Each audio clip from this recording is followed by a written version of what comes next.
When you're grappling with a problem or trying to come up with a solution to something, and you could talk about this for days, brainstorm with people, write it down, do all the troubleshooting that you usually do, and you still can't come up with a solution. And then one day you wake up in the middle of the night or you wake up in the morning and boom, you have your solution. I know this has happened to you. It happens to me a lot. What if we could do that same process when we're trying to work through either the entirety of our business or our career of our life? What if we could take a step back, let our brain rest, and let our thoughts, imaginations, ideas, suggesting run wild until boom, you have everything you need for this ideal life or for the life where you're thriving or for the life that you know you want, but seems a little bit out of reach. Well, that's what we're talking about today, Podsters. We're talking about the strategic pause and how taking a few days, a few weeks, a few hours, even a few minutes, and working through some of the exercises that I talk about today can help you get crystal clear on your priorities, how you're spending your time, the boundaries that you need to be setting, what's most important to you, so that you can be the person you know you are meant to be. It is that simple, Podsters. So here we go. Are you ready to speak up, stand out, and get your seat at the table? If so, you're in the right place. Welcome to Unmute Yourself, the podcast where you'll get real life anecdotes and actionable tools for you to step into your strengths, debunk imposter syndrome, truly know your worth, and show up like you own the room every time. I'm your host, Nancy Medoff, who did the thing and followed my passion for empowering women like you to unleash that inner spark and become who you know you are meant to be. I'm a diehard foodie with a raging Skittles habit who will not stop until women everywhere unmute themselves and truly thrive at work, at home, or wherever you may be. Let's do this. Podsters, how are you today? I am so excited. We are here in Florida. And you're going to be playing this on Friday. You're going to be hearing this on Friday, which means the Do the Thing retreat starts tonight.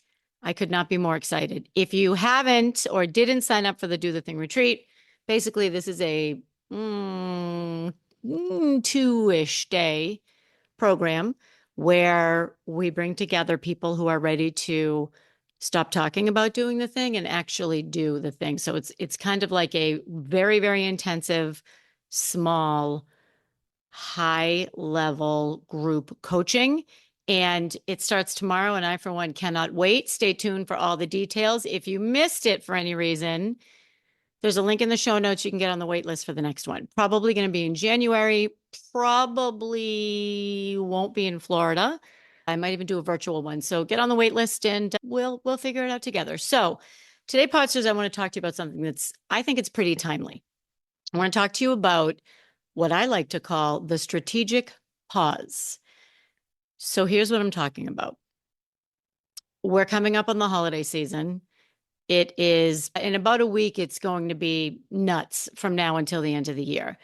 So we have November, Thanksgiving, then we in the States, December, we have the holidays, we have year end for many people. It's a busy time of year, fiscal year end, business year end, family year end, everything is coming together. We have the pressure of family gatherings. We have the pressure of closing out the year strong, finishing strong. We have evaluations, our own evaluations of others. Everything comes together. And if you feel like you need to pause for a minute, if you need a minute, if you find yourself saying, I just need a minute, I would suggest it could be time for you to take a strategic pause. I'm doing that this week. I mentioned before that we're in Florida for the Do the Thing retreat. I came in a few days early, and in those few days before the retreat, I took a strategic pause. And here's what I mean by that.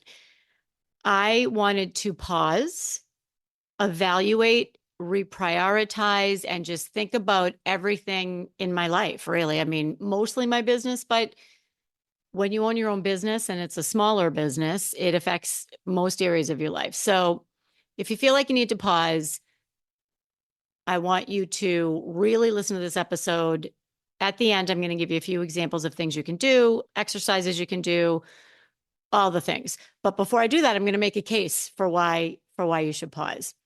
So there are many, many, many people who believe that resiliency or success is about grit or determination or, just grinding through. Could not be less true. In fact, I did a podcast episode about this. I think it was last year, it might have even been 2 years ago, and I'm going to link to that episode in the show notes. Resiliency actually is about recovery. And this is scientifically proven. Athletes, the most successful athletes, they allow equal time performance zone and recovery zone. This is really a thing. This is something that they do. And this is something that they do that helps them be more resilient. And I'm going to get into that in a few minutes. Before I do that, though, I really want to talk about this idea of the strategic pause. I look at it like a good night's sleep. So think about it. I'm sure you've gone through, like me, times where you're just tired. You are so exhausted. You're tired. You're tired. You're tired. You get a good night's sleep and you feel like a different person when you wake up. You wake up feeling refreshed. You wake up feeling ready to take on the world. You wake up feeling invigorated. I often say that my best idea of the day is my first idea of the day. And that's not a coincidence. So, have you ever gone to bed with a problem on your mind and you sleep great and then you wake up and boom, you have the solution? That is because your brain has been allowed to run free. This happens to me all the time. It's because my brain gets to pause. It's not firing all over the place. It's not trying to solve all these things. It's resting, it's pausing, it's still going. Subconsciously, it's evaluating, reevaluating. It's taking all of these options and then bam, you come up with a solution in the morning. So let's think about that. Let's expand that out a little bit more when you talk about the strategic pause. What I'm talking about is more than one night, and I'm going to talk about it if you can't really take that much time in a few minutes.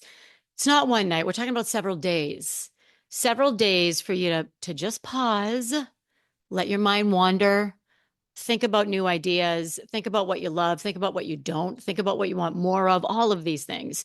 And that's one of the exercises that I did with myself over the past few days. It was very simple. It was love, hate, meh. It was that simple. When I do these kinds of things, I like to make it really simple. You might remember my more or less same. It's not my more or less same. That's been around forever. When you look at your business or you look at your career, you're looking at something in your life and a big decision. What do I want more of? What do I want less of? What do I want same of? It's an excellent team building activity. I also like to use it on myself. More or less same. What do I want more of in my life? Less, same. I didn't want to make it that generic because I really need to think about how I'm spending my time. So I wanted, what do I love to do?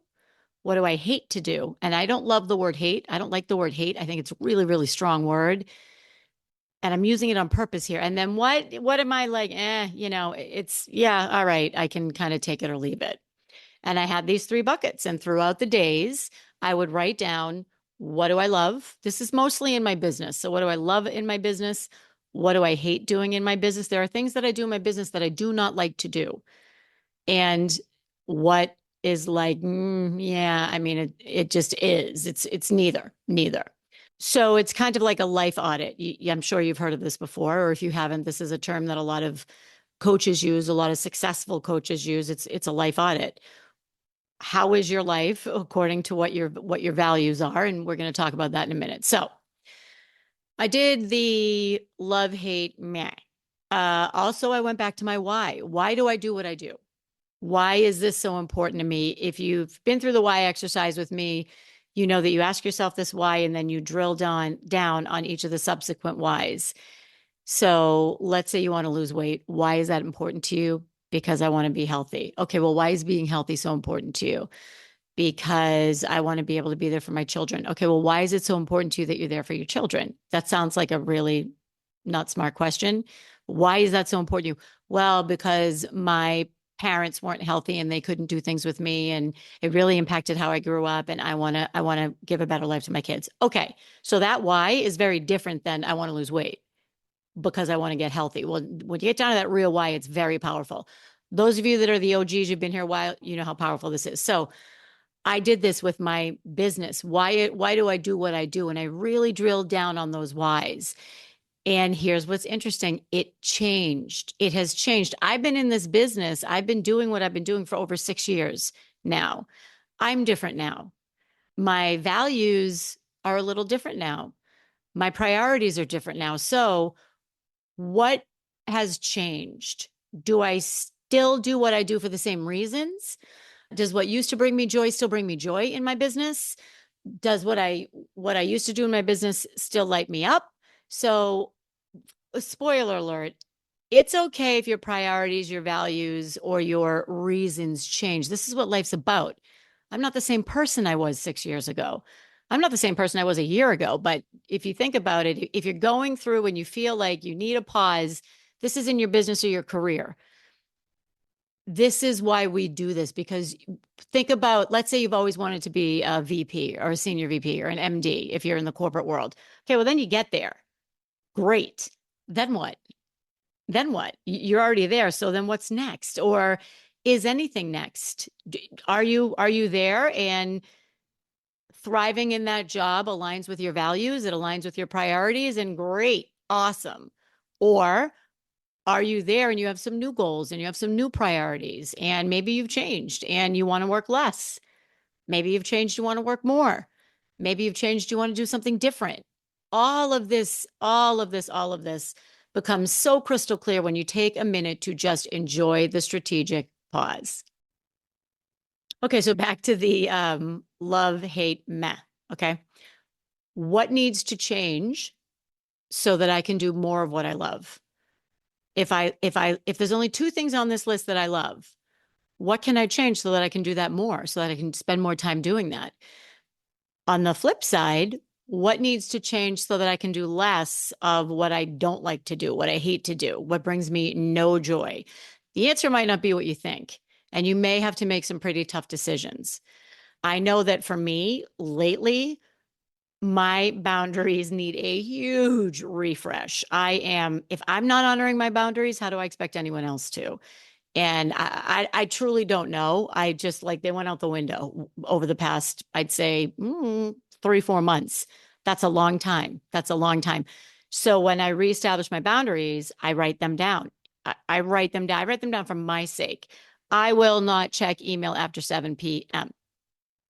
I will honor my phone shutting down at 8 p.m. There's a reason why I have all these silencers in place. And, those of you who know me well, you know that I really I'm not available after 8 p.m. at night. I'm just not. I wake up at 5. I wake up at 5:30. So I need to honor these boundaries that I have.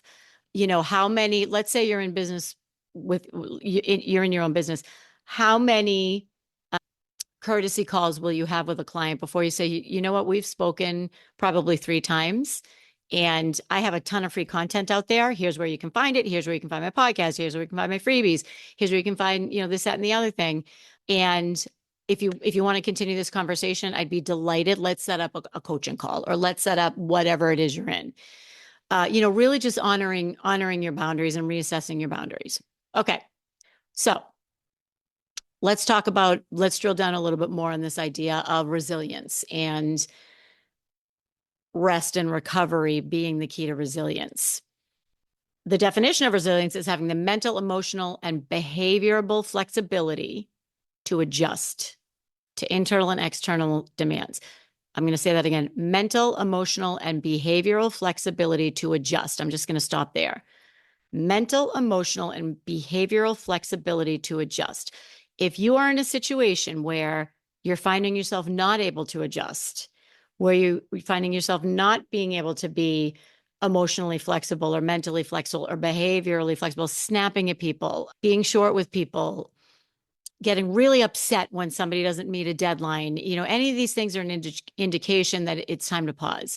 So how can you do this? How can you have this mental, emotional, and behavioral flexibility to adjust if you're reactive, if you're putting out fires, if you're running around like a chicken with your head cut off, if you're counting the days until you can rest? Usually about this time of year, a lot of people start saying, oh, I can't wait for the holidays to just relax. And who really relaxes over the holidays? Sure, you spend time with family. And if we're being real, if we're really being real, we're holiday shopping, we're wrapping, we're cooking, we're cleaning, we're making arrangements, we're traveling. We don't rest. We don't rest. We might not be working. We're not resting. And I'm going to talk about that more in a second. Okay. So I remember when I was working in the corporate space, I traveled all the time, all the time. And I would work on the plane. I would land. I would run to my taxi. Might have been before Uber, might have just been, I was taking taxis. And I would work in the car. I would take my phone Wi-Fi and I would send out all the emails. I would go to my client appointment. I would go out to dinner with my client. I would go back to the hotel room. I would work some more constantly, constantly. That is a total grind. And you know what? One day I said, screw it. And instead of working on the plane, I'll never forget, I had a boss. This was so funny. We were taking the train from Boston to New York. And I was living in Boston at the time. Clients were in New York. It's like a 4 hour train ride, maybe, yeah, a little bit less than 4 hours. And he was sitting across me. He pulls out his iPad. He starts watching a movie. I go, this was on the way there. I said, what are you doing? He said, I'm watching a movie. I'm like, what? He used this time on the plane to relax. I'm sorry, on the train to actually relax. Meanwhile, I have the laptop out. I have my to-do lists. I got my little, we used to have the little Wi-Fi in a box where you'd plug that in. I got, pens. I got highlighters. I'm on the phone. And this was a game changer for me. And from that day forward, I either watch a movie or read a book on a plane or a train. I don't really take the train as much anymore. When I do, I might do a tiny little bit of work. No, I really don't. It is wild. It is a game changer. Think about it. You're on a plane. I know there are those of you right now that are absolutely cringing. How can you be on the plane and not work? I'm telling you, try it. Give yourself a break and just try it. Yes, it's a time to get caught up. Sure it is. You can't be reached by phone. You used to not be able to be reached by email, but it's solid time for you to work. Think about the solid time for you to relax and to just pause. Again, pause. Okay, so yeah, I recharged, I relaxed. That put me in the right mental state of mind to really just be on my game and be my best self when I got to where I was going. On the flip side, when I would come back, let's say I was coming back from Vegas, instead of taking the last plane out of there, which I used to do, and I would rush to the airport, try to catch the last plane, might have been a red eye. Those are get off the plane and then get right into my day. So what I started doing was I would take the extra night. I would stay in Vegas the extra night, maybe wind down with a nice dinner, maybe not, maybe just, relax in my room or get together with a friend, get up the next morning and go home rested. That is how you show up as your best self at work. And more importantly, I would say at home. Okay. So how do you do this? How do you do this? Knowing that not working is not the same as pausing and not working is not the same as resting. How do you really pause? How do you recover? How do you regroup? In between work days, and this is very timely, okay? In between work days, if you've been talking about politics, if you've been watching CNN or Fox or whatever you watch, if you've been involved with campaigns, if you've been responsible for feeding little ones, if you've been renovating a house, if you've been working on your relationship, in between work, if you have been doing all of these things, that is not resting. So I am talking about specifically resting. Here's how. If you can, take a day, take a day, take a day, and take the day. I can't remember if yeah, I mentioned this on the podcast last week. Really take the day. Sometimes, I had somebody that worked on my team. She would take a day off and she would work the whole day. Why are you taking the day off? So I can get some work done. I'm like, you know what? That's on you if that's what you're doing. Take the day. I'm not saying that everybody can just completely go dark, but take the time. Take a week if you can. Take a month. I know someone who took 3 months to pause and reevaluate. She has the ability to do that. Not all of us do. And even though she had the ability to do that, it was still scary for her to do that. She could take 3 months off and not have it affect her financially. Really good for her. That's awesome. But it was still scary. So why is it so hard for us to say we need a break? An hour, a minute, 5 minutes, a week, a month. If you need the break, take the pause. Okay. So if you can't take a whole day or a few days or a week or months, can you take an hour? Can you take an hour? Can you just take an hour and think? Think about, how am I showing up? Think about, have my priorities changed? And if so, how have they changed? Maybe that's what's happening. Think about, do I like how I'm living my life? An hour. Just think about it. If you can't take an hour, perhaps take a change of scenery. It's not really a pause, but I'm willing to allow it to change things up a little bit and to get you to start thinking differently. If you grind out every day in your home office, maybe go to Starbucks. If you go into the office every day, maybe go into someone else's office. Just shifting that pattern and that same old, same old, same old, it will get you to start thinking a little bit differently, and it will open up your mind to new possibilities. Okay. And then I want you to think about, even if it's when you're driving in your car, or if it's when you're walking on the treadmill or running or, multitasking, shopping, whatever it is, grocery shopping, think about your love, hate, meh, or more or less same, whatever you're comfortable with. I really like the love, hate, meh now because if it's not a love, I'm going to have a hard time doing it moving forward. It is. And this is a very difficult and personal commitment that I'm making to myself. I might even get choked up about this. If it's a not sure if I really love it, I don't really love it, then I'm going to do everything in my power to spend as little time as possible doing that. I want to do what I love to do and only what I love to do. And somehow over the past few years, that's changed a little bit for me. And I'm doing things in my business I don't love to do. And that I don't like that. That's not why I left my corporate job. I left my corporate job so I could do what I love to do and only what I love to do and get paid to do it. This is one of my core pillars of what I do and what I train other people to do. So it's time for me to take a step back and recalibrate a little bit. Okay, so we have take an hour, take a day, take a week, take whatever you can take, change the scenery, think about your love, hate, meh in your business or in your career. This isn't just about business owners. In your career, what is it that you love about what you do? What do you hate about what you do or the company you work for? What are you kind of like, I don't love it. The buckets. This might take a week. I've been doing it for several days and I'm still not done. But I'm seeing a pattern and I'm seeing some things and it's making me think about things I can change. Okay, finally, depending on where you are, you'll know if this is what's best for you right now. Take a look at your why. Take a look at why you do what you do and this why exercise. And take a look at your values and how are you living your values? Are you living your values? Because it's when those values and how you're living get misaligned that we start to feel that something isn't quite right. And it's okay. You tweak it. All you need to do is tweak it a little bit. That's all. And here's something that I want to make sure you really hear me on. If you're like me, and if you listen to this podcast, we're probably similar. You will be tempted to say, you know what, I'm going to pause like first week in January.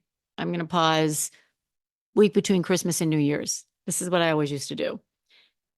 Except I never did it. I would fill that time catching up with old friends or going on vacation. And, going on vacation is pausing, yes, but not if you're really, the strategic pause is when you pause to reprioritize and to figure out what's happening. Take a look at your values, take a look at your why, take a look at your priorities. I don't know that you'll do it if you wait. Maybe you will. I would say the sooner you can start this thinking and the sooner you can start this mindset, the more you'll be on your way to getting back to doing what you love to do and only what you love to do and being able to really enjoy that all day long. So, Podsters, with that, I am off to the Do the Thing retreat. So psyched. Again, link in the show notes for everything we talked about. I'm going to link the Own Your Why. I'm going to link the values exercise. I'm going to link the resiliency podcast. And finally, I'm going to link the waitlist to the Do the Thing retreat. I cannot wait to talk to you next week. I'm going to come back with all kinds of great stories from what happened here. And I love you. Peace out. By the way, keep the feedback coming. If you think that there's somebody that will find value in this episode, send it over to them. Take a screenshot, tag me, tag them, email it to them, whatever you do. The more people that listen, the more we spread the word and the more we can help people to truly thrive, which is what we're all about here at Unmute Yourself, the podcast. And with that, Podsters, peace out. See you next week. That's a wrap, Podsters. And before we go, I ask you, what's one thing from today's episode that you will use this week to unmute yourself? DM me, email me, send a smoke signal, whatever you need to do. Let me know what you're going to do differently. And if you enjoyed this episode, please share it with someone you know and leave a 5-star review on Apple. This helps me spread our message of empowerment to more people worldwide. Let's do this.